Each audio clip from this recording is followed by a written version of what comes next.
Okay, hello and welcome.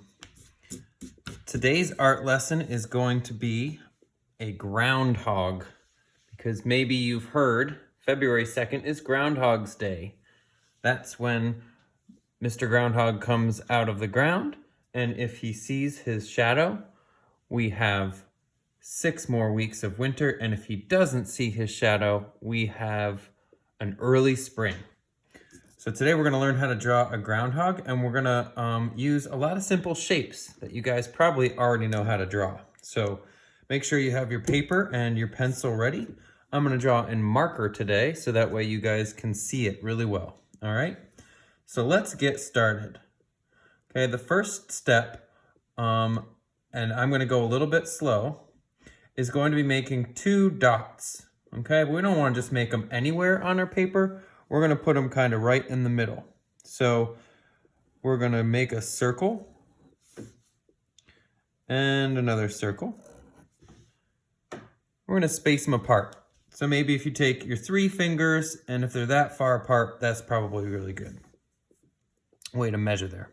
Okay, now I'm going to fill them in. I'm going to leave a little bit of a spot up top. Okay, so if you want to do that, great. If that's hard for you, you don't have to. You can make it a full black circle, okay? Or you can even wait to color it in at the end. So now I have my 2 circles, and what I need to do is in the middle of them, I'm going to make a line. Just a short line like that, okay? So once you've got that done, we're going to kind of compare a lot of the lines and shapes that we're making today to letters, okay? So the next step is a letter V, like Victor. All right, so we are going to go down and back up. And now we've got almost like a triangle that we've created, right? And it's pointing down. Okay, so now that we've got that done, you can kind of start to see that our groundhog is coming into vision here. So now what we're going to do is we're going to do a letter J. Okay, and where we're going to put our J is right at the end of the triangle. So we're going to go like this and then curve it up. Okay, when we get that part done, we're going to do the same thing, but we're going to do a backwards J, right? So we're going to do one on the other side, and we're going to go like this. Okay, so it kind of almost looks like a bear right now. So we've got to add a very distinguishing feature, right? Something that really tells us it's a groundhog, and that's those buck teeth in front, almost like a rabbit. So we are going to do a square shape, or if you square the letter U like that. Okay, so it's not round, it's more of a square. And then put a line right in the middle. Okay, so that's quite a few steps. I'm going to give you guys a little bit of time to catch up. You can start to see the face of our groundhog is now pretty much done, but we need to make the body. Now the groundhog comes out of his den or the hole in the ground, so we're really not going to see the whole groundhog, okay? So now what we're going to do is we're going to make a lowercase n, but it's going to be really big, okay? So watch what I do here. We're going to go up and over and down. Y'all do that? I bet you can. Okay, so nice and slow. If you have to make it in 2 parts, that's fine too. Okay.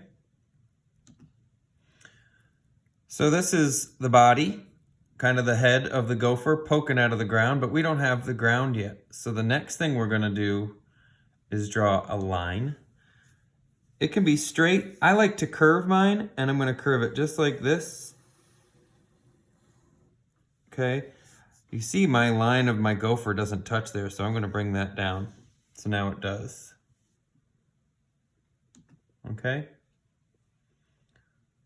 So he's starting to look like he's poking out of the ground. Here's something really cool that I think is just the neatest because it makes it look like he's coming right out of the ground. We're gonna go to the end of this line. See how my line goes past my gopher or my groundhog? We're gonna go whoop, just like that. And whoop, just like that. Kind of looks like a hat, doesn't it? Like a top hat. And then we're gonna fill that in. Okay, so I'm gonna just take my time and fill that in. If you wanna just take a break while I do this, keep watching, but you don't have to color in right now. You can wait till the end.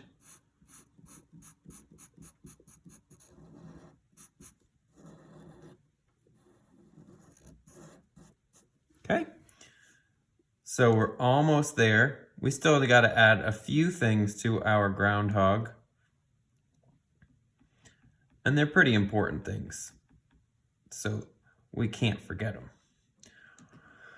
Now we're going to do the same shape like we did the N, but a little bit smaller. Well, a lot smaller, really. And we're going to make his ears, okay? So we're going to do one over here, boop, and one over here. Boop. You can make that sound if you want to.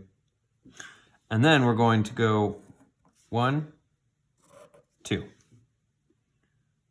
So now we have some ears.